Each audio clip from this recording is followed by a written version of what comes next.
కఠిన హృదయాలను మార్చే ప్రేమ, కఠిన హృదయాలను మార్చే ప్రేమ, మధురమైన ప్రేమ నీదేసయ్యా. కఠిన హృదయాలను మార్చే ప్రేమ, మధురమైన ప్రేమ నీదేసయ్యా. యేసయ్యా యేసయ్యా యేసయ్యా యేసయ్యా, అంతులేని ప్రేమ నీది యేసయ్యా, అవధిలేని ప్రేమ నీది యేసయ్యా, అంతులేని ప్రేమ నీది యేసయ్యా, అవధిలేని ప్రేమ నీది యేసయ్యా. శాశ్వతమైన ప్రేమ, మార్పులేని ప్రేమ, మరువజాలని ప్రేమ నా యేసు ప్రేమ. శాశ్వతమైన ప్రేమ, మార్పులేని ప్రేమ, మరువజాలని ప్రేమ నా యేసు ప్రేమ. విడువజాలని ప్రేమ నా తండ్రి ప్రేమ, విడువజాలని ప్రేమ నా తండ్రి ప్రేమ, అంతులేని ప్రేమ నీది యేసయ్యా, అవధిలేని ప్రేమ నీది యేసయ్యా, అంతులేని ప్రేమ నీది యేసయ్యా, అవధిలేని ప్రేమ నీది యేసయ్యా. హల్లెలూయా హల్లెలూయా. నమ్ముతున్నారండి యేసయ్య ప్రేమ ఎలాంటిది? అంతులేని ప్రేమ.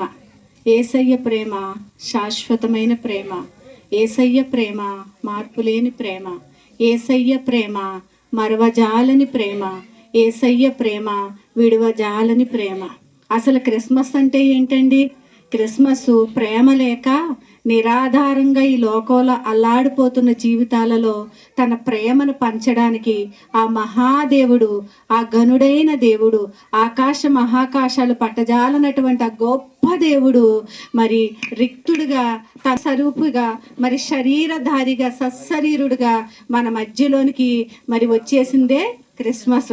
ఆ గొప్ప దేవుడు, ఆకాశ మహాకాశాలు పట్టని దేవుడు మరి నీ చిన్ని హృదయంలో ఉండడానికి యేసయ్య ఇష్టపడుతూ ఉన్నాడు. దేవుడికి స్తోత్రం. హల్లెలూయా హల్లెలూయా. మరి దేవుడి నామానికి మహిమ కలుగును గాక. దేవుడు మహాకృపలో నిజంగా మరి ఈ స్థలానికి మేము వస్తామని అయితే అనుకోలేదండి. దేవుడు తన అనంత ప్రణాళికలో తన మహాకృపలో మరి మా దేన కుటుంబాలను జ్ఞాపకం చేసుకుంది మా తల్లిగారి కార్యక్రమానికి మేము ఈ స్థలానికి రావడం జరిగింది. ఇంచుమించుగా 3 సంవత్సరాలు దాటింది అనుకుంటా, రాలేదు. మా మేనగోడల వివాహానికి కూడా మేము ఇక్కడికి రాలేదు. ఎందుకంటే ఈ రూట్ కొంచెం మాకు హెల్త్ రీత్యా కొంచెం ఇబ్బందికరంగా ఉంటుంది కాబట్టి ఇక్కడికి మేము రాలేకపోయాం. ఈ రోజు కూడా వచ్చేవాళ్ళం కాదు. మరి మా మరదలు మా తమ్ముడు కూడా ఫోన్ చేసి ఎంతగానో రమ్మని చెప్పినప్పుడు నిజంగా నా వరకు నేనైతే రావాలని ఆశ ఉంది, కానీ ప్రయాణం ఇబ్బందికరం కాబట్టి రాకూడదని అనుకున్నా. దేవుడు మరి మా చెల్లిలో ఉండి మరి ఆ బిడ్డ ఎందుకో బలవంతం చేసి ఎలాగన్నా వెళ్ళాలి, వెళ్దాం అన్నప్పుడు ప్రతికూలమైన పరిస్థితులు అయినప్పటికీ కూడా మేము దేవుడి సన్నిధిలో ప్రార్థన చేసి మరి రోజు కూడా మార్నింగ్ మధ్యాహ్నం సాయంత్రం కూడా మాకు ఆన్లైన్లో ప్రేయర్స్ ఇవన్నీ ఉంటాయి. అన్ని చోట్ల అందరూ మరి మా సహోదరులు అందరూ కూడా ప్రార్థన చేశారు. ఈ రోజు మరి మా సహోదరు అక్కడికి వెళ్ళడానికి ప్రభువా ఆ ప్రయాణాన్ని మీరు అనుకూలంగా మార్చండి అన్నప్పుడు నిజంగా దేవుడు ఎంత అద్భుతమైన దేవుడు అంటే ఒక సాక్ష్యం అయితే ఖచ్చితంగా చెప్పాలండి. నిన్న మా చెల్లి విజయవాడ నుంచి రావాలి, గుడివాడ నుంచి.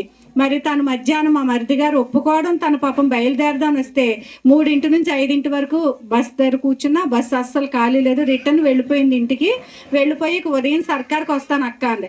ఉదయం సర్కార్కి వస్తే తను మా రాజమండ్రి వచ్చేటప్పటికి 7 అవ్వచ్చు 8 అవ్వచ్చు, చెప్పలేము టైం ఎలా ఉంటుందో.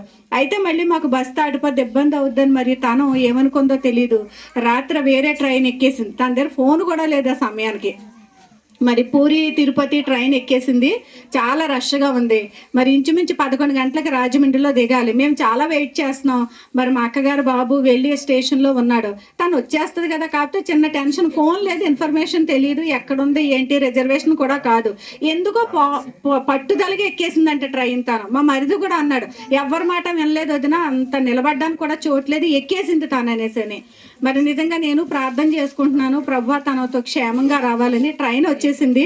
ట్రైన్ కూడా కదిలి వెళ్ళిపోతుంది. మా అక్కగారు అబ్బాయి ఫోన్ చేసి నాతో పిన్ని రాలేదు, పిన్ని ఎక్కడా కనబడతలేదు అన్నాడు. ట్రైన్ ఎక్కింది, కూర్చుందని మాకు తెలిసింది, కానీ తను దిగలేదన్న విషయం అక్కడ అర్థమయ్యేటప్పటికి నిజంగా ఒక రకమైన టెన్షన్ అండి. మా అక్కకైతే చెప్పలే, తను చాలా కంగారు పడిపోద్దని. మరి నాకు కూడా చాలా కంగారు వచ్చేసే సమయంలో చిన్న ప్రార్థన దేవుడి సన్నిధిలో నేను ఒకటే అనుకున్నాను, ప్రభువా మా చెల్లి, ఎందుకంటే అక్కడ మా మధ్యగారికి మొదట ఇష్టం లేదు, కానీ పోరాడి ఎందుకో రావాలి, ఇక్కడ ప్రేయర్ పెట్టుకుంటారు, మేము కుటుంబం అంతా ఉండాలని ఆశపడ్డాం. నీకు మహిమకరంగా మేమేమీ చేయలేం, కానీ నీకు మహిమకరంగా మేము ఆ స్థలంలో నిలబడాలి ప్రభు అనుకున్నాం.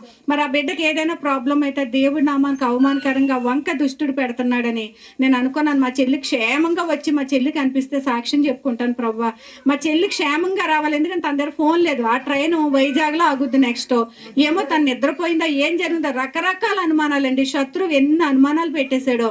ఆ ప్రార్థన చేసుకుంటే ఇలాగా కళ్ళు తెరిచేటప్పటికి మరి కాసేపటికి మరలా ఫోన్ వచ్చింది. మా చెల్లి ట్రైన్ అంటే ఆ డోర్ బిగుసుకుపోయి ఎంత ప్లాట్ఫామ్లో ఆగింది, డోర్ రావట్లేదు, అందరూ కంగారు పడిపోతున్నారు, ట్రైన్ మూవ్ అయిపోయింది.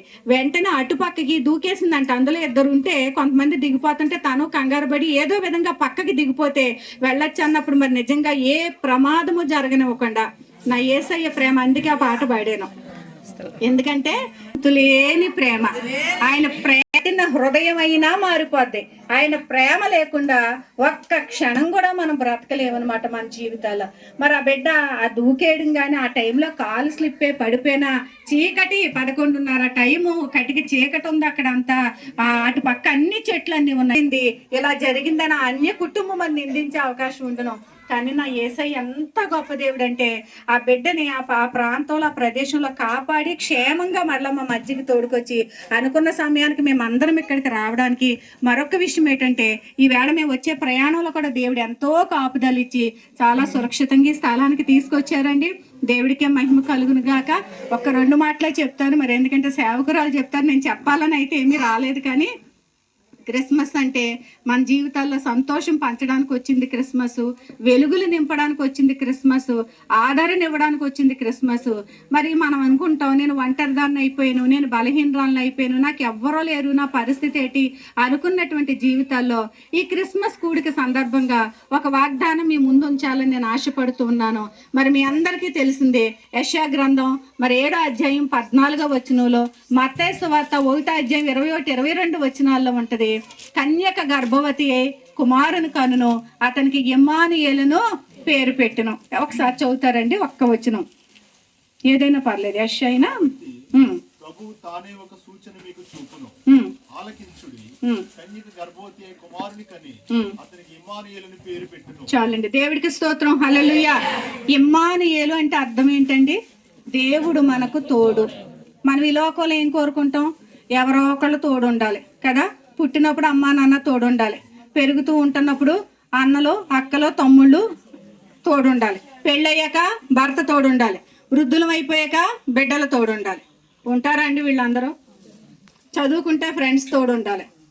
మనకి ఫ్రెండ్స్ ఉంటారు కదా, అందరూ ప్రామిస్ చేస్తారు, నేను ఉంటాను, నిన్ను చాలా గాఢంగా ప్రేమిస్తున్నాను, నా ప్రాణం ఉన్నంత వరకు నిన్ను వదలనంటాడు. పెళ్లి చేసుకున్నాడు భర్త, ప్రాణం ఉండగానే వదిలేస్తాడు. ఉంటారా ఎవరైనా తోడు? ఈ లోకంలో ఎవరికి శాశ్వతంగా తోడు ఉండరు. మంచివారైనప్పటికీ కొన్ని పరిణామాలు, కొన్ని ప్రతికూలమైన పరిస్థితులు వచ్చినప్పుడు వాళ్ళ ఎడబాటు అనేది వచ్చేస్తుంది. కానీ ఆ భగవంతుడు, ఆ సృష్టికర్త, సాక్షాత్తు ఆ మహాదేవుడు, ఆ సర్వశక్తిమంతుడైన దేవుడు, లోకంలో అంటారు దేవుడు అందరితోనూ అన్ని చోట్ల ఉండలేక తల్లిని సృష్టించాడు అని చెప్తారు. తల్లిలో దేవుణ్ణి చూసుకోండి, తల్లి ప్రేమ గొప్పది కదా. కానీ వాక్యం బైబిల్ చెప్తుంది, నీ తల్లి అయినా నిన్ను మర్చిపోద్దేమో కానీ నేను నిన్ను మరువని. దేవుడికి స్తోత్రం. నీ అరచేతుల్లో నేను నిన్ను చెక్కుకున్నాను. మరొక చోట వ్రాయబడి ఉంటుంది యెషయా గ్రంథంలో, ఒకని తల్లి వాడిని ఆదరించినట్లు నేను మిమ్మును ఆదరిస్తున్నాను. ఈ ప్రపంచంలో అన్ని ప్రేమల కన్నా గొప్ప ప్రేమ తల్లి ప్రేమ. కానీ నా బైబిల్ చెప్తుంది, పరిశుద్ధ గ్రంథం చెబుతుంది, తల్లి అయినా మర్చిపోద్దేమో కానీ, తండ్రి అయినా విడిచిపెట్టేస్తాడేమో కానీ నేను నిన్ను మరవను, నేను నిన్ను విడువను. ఎందుకంటే నేను నిత్యమైన దేవుణ్ణి, నేను శాశ్వతమైన దేవుణ్ణి, నేను మీకు తోడుగా ఉండడానికి వచ్చాను. మానవులందరూ పాపం చేసి దేవుడు అనుగ్రహించి మహిమను పొందలేక అందరూ శాపానికి శిక్షకు నరకపాత్రులు అయిపోయినప్పుడు ఆ దేవాది దేవుడు మనుషులందరినీ కూడా మరలా రక్షించడానికి తన స్వరూపమందు నరుల్ని సృష్టించుకున్నాడు. కాబట్టి తాను సృజించుకున్న నరుడు నశించిపోవడం దేవుడికి ఇష్టం లేక, వాడు నరకానికి పోవడం దేవుడికి ఇష్టం లేక, ఆ దేవుడు ఉగ్రత నుంచి తప్పించడానికి దేవుడు తానే శరీరధారిగా మన మధ్యలోనికి వచ్చాడండి. ఆయన మరలా మన మధ్యలోనికి శరీరధారిగా వచ్చిన దాన్ని మనం అందరం జ్ఞాపకం చేసుకోవడమే క్రిస్మస్. అందుకే లోకాసు వార్త 2వ అధ్యాయం వచనాల్లో ఉంటది, ఇదిగో లోకమంతటికి కలగబో మహా సంతోషకరమైన, ప్రజలందరికీ కలగబో మహా సంతోషకరమైన సువర్తమానము. యేసయ్య మాట శుభము. అది ఒక్కరికి కాదు, ప్రజలందరికీ అనుకుంటారు యేసు ప్రభు క్రిస్మస్ అంటే కొన్ని తెగల వారికి, కొన్ని కులాల వారికి, కొన్ని జాతుల వారికి, కొందరికి అనుకుంటారు తెలియక. గాని యేసయ్య పుట్టుక అందరికీ, యేసయ్య పుట్టింది అందరి కోసం. యేసయ్య అందరినీ ప్రేమిస్తున్నాడు. యేసయ్య అందరి కొరకు ప్రాణం పెట్టాడు. యేసయ్య అందరి కొరకు మరణించాడు. యేసయ్య తిరిగి అందరి కొరకు లేచాడు. మరలా అందరి కొరకు యేసయ్య రాబోతున్నాడు. దేవుడికి స్తోత్రం. ఆయన ప్రేమ శాశ్వతమైంది, ఆయన ప్రేమ స్థిరమైనది. ఆయన ప్రేమలో పక్షపాతం లేదు. ఆయన ప్రేమకు రంగుతో సంబంధం లేదు, జాతితో సంబంధం లేదు, కులంతో సంబంధం లేదు. యేసయ్యను నమ్ముకుంటే మారేది హృదయమే గాని కులం కాదు, మతం కాదు, నీ ఎత్తు కాదు, నీ అందం కాదు. మారేది నీ హృదయం. హృదయాలను మార్చేవాడు యేసుక్రీస్తు ప్రభు. అందుకే ఆయన ప్రేమను చూచిన వెంటనే ఎట్టి కఠిన హృదయమైనా మారిపోతుందంట. ఆయన ప్రేమను పొందుకున్నప్పుడు, ఆ ప్రేమ మన హృదయంలోనికి వచ్చినప్పుడు యేసయ్య మన బ్రతుకులు బాగు చేస్తాడు, మన జీవితాలను బాగు చేస్తాడు, మన అలవాట్లను మారుస్తాడు, మన స్వభావాలు మారుస్తాడు, మన స్థితిగతులను మారుస్తాడు, మనల్ని ఆశీర్వదిస్తాడు, అనేకులకు ఆశీర్వాదకరంగా నిలబెడతాడు. ఈరోజు నీవు నీ జీవితంలో అనుకోవచ్చు, నీ పరిస్థితులను బట్టి నేను ఇబ్బందుల్లో ఉన్నాను, నేను ఒంటరిని అయిపోయాను, వృద్ధాప్యం వచ్చింది, నా బిడ్డలు నన్ను వదిలేశారు, ఇదిగో నా భర్త నన్ను వదిలేశాడు, నా భార్య పట్టించుకుంటా లేదు, నేను ఒంటరిని, ఈ రోజు నేను ఎవ్వరికీ అవసరం లేదు, ఎవ్వరూ నన్ను పట్టించుకోరని అనుకుంటున్నావా? నా దేవుడు చెబుతున్న మాట, అమ్మా నేను నీ కోసమే వచ్చాను, ఇమ్మానుయేలుగా వచ్చాను. సదాకాలం కీర్తనల గ్రంథం 48వ అధ్యాయం చివరి వచనంలో ఉంటది, ఈ దేవుడు సదాకాలం మనకు తోడుగా ఉంటాడు, మరణము వరకు తోడుగా ఉంటాడు. ఎప్పటి వరకు?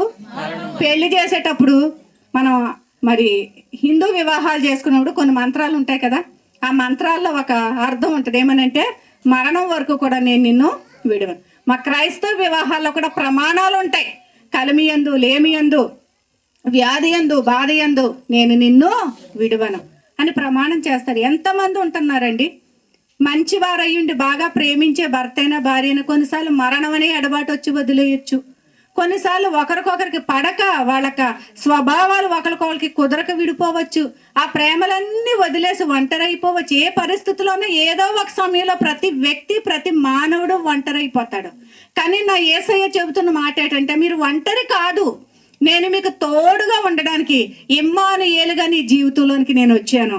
నువ్వు ఆహ్వానిస్తావా?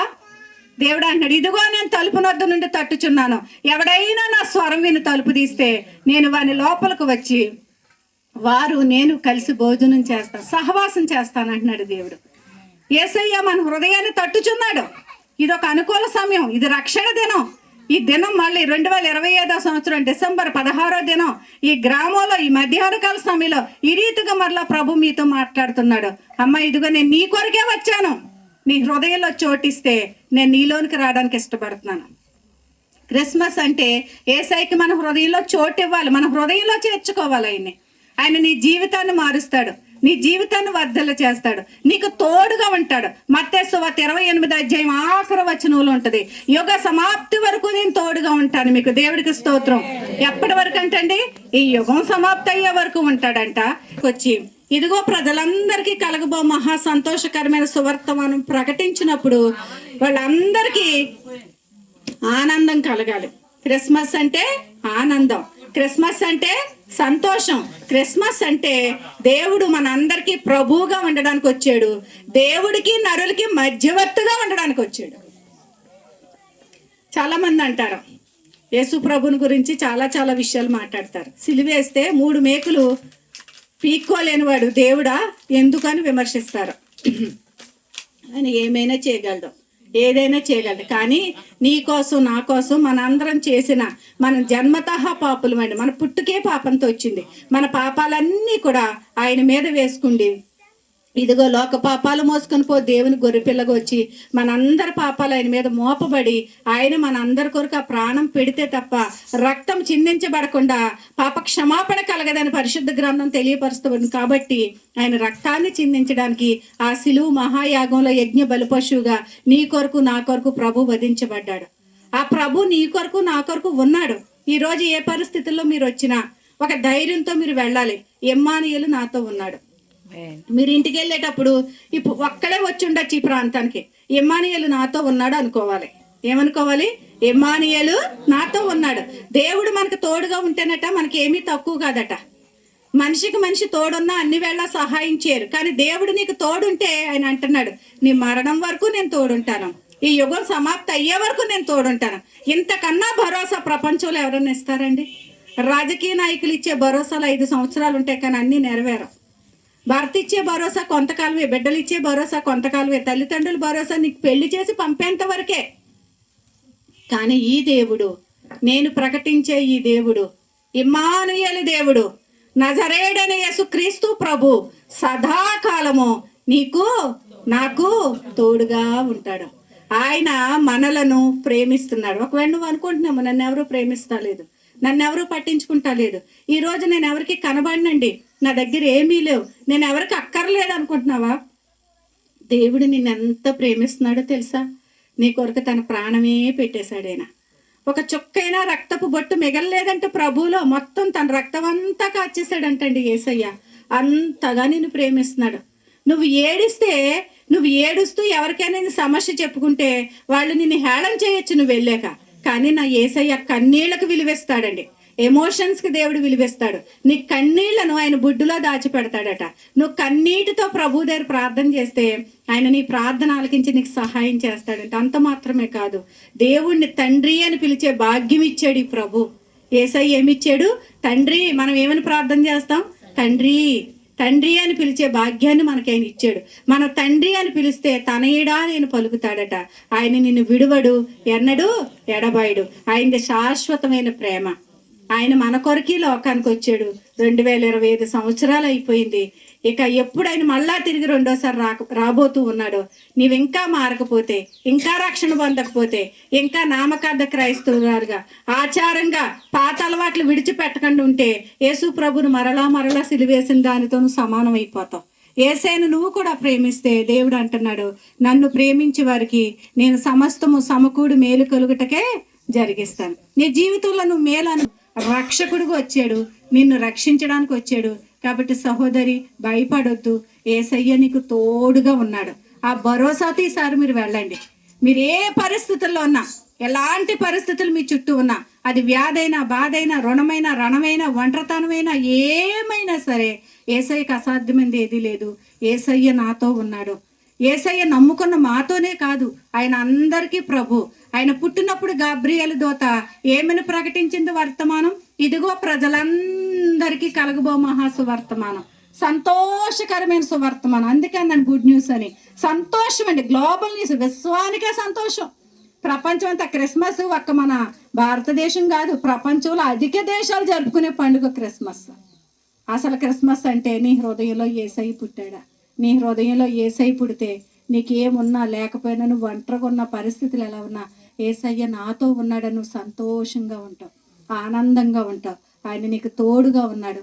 ఆయన నిన్ను విడువడు, నిన్ను ఎడబాయుడు. కడవరకు తోడుంటాడమ్మా, కడవరకు.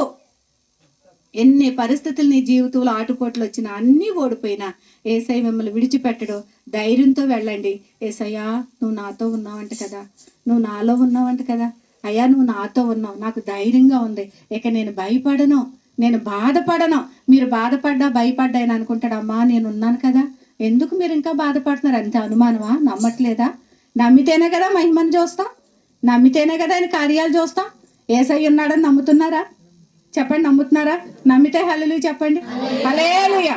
ఎవరితో ఉన్నాడు యేసయ్య? నాతో అని చెప్పాలి. నాతో ఉన్నాడు చెప్పండి, నాతో ఉన్నాడు. అది ఎవరికి వాడు నాతో ఉన్నాడు. యేసయ్య మనలో ఉన్నాడు. ఆయన మన మధ్యన ఉన్నాడు. మనల్ని దీవించడానికి మన పక్షంగా ఆయన ఉన్నాడు. భయపడొద్ది. క్రిస్మస్ సందర్భంగా మీ అందరికీ కూడా ఈ మాట తెలియచేయడానికి దేవుడు నాకు చూపిన కృపను బట్టి కృతజ్ఞతలు చెల్లించుకుంటూ దేవుడికి యేసయ్య మనందరికీ తోడుగా ఇమ్మానుయేలుగా ఉన్నాడు. ఈ కూడికి ఏర్పాటు చేసుకున్న కుటుంబానికి సదాకాలం దేవుడు తోడుగా ఉన్నాడు. మరి ఇక్కడ ఉన్న వారందరికీ, ఇంకా ఈ గ్రామంలోని అన్ని కుటుంబాలన్నింటినీ కూడా యేసునామంలో మరి నేను అందరిని ఆహ్వానిస్తున్నాను. యేసుక్రీస్తు నామంలో శుభాలు తెలియచేస్తున్నాను. ఈ గ్రామం అంతా మరి యేసు పట్టణంగా బెత్లెహేముగా మారిపోవాలి. దేవుడికి స్తోత్రం. అక్కడ బెత్లెహేమ్ అంతా ఎలా ఉంటుంది? సందడి. వచ్చే సంవత్సరం వచ్చేటాడికి ఎలా ఉండాలి? బోల్డ్ సందడి ఉండాలి. ఇక్కడ మన పాస్టమ్మ గారు పాపం నిజంగా ఆవిడ ఎంతగానో ఎన్నో సంవత్సరాలుగా వారు మాకు తెలుసు. నేను 2-3 సార్లు కూడా మీ మందిరానికి వచ్చాను. అంతకుముందు కూడా పంచుకున్నాను. మరి ఎన్ని బలహీనతలు వారి జీవితంలో వచ్చిన, ఆటుపోట్లు వచ్చిన సేవకురాలు. మరి సిటీల్లో సేవలు అందరూ చేస్తారండి.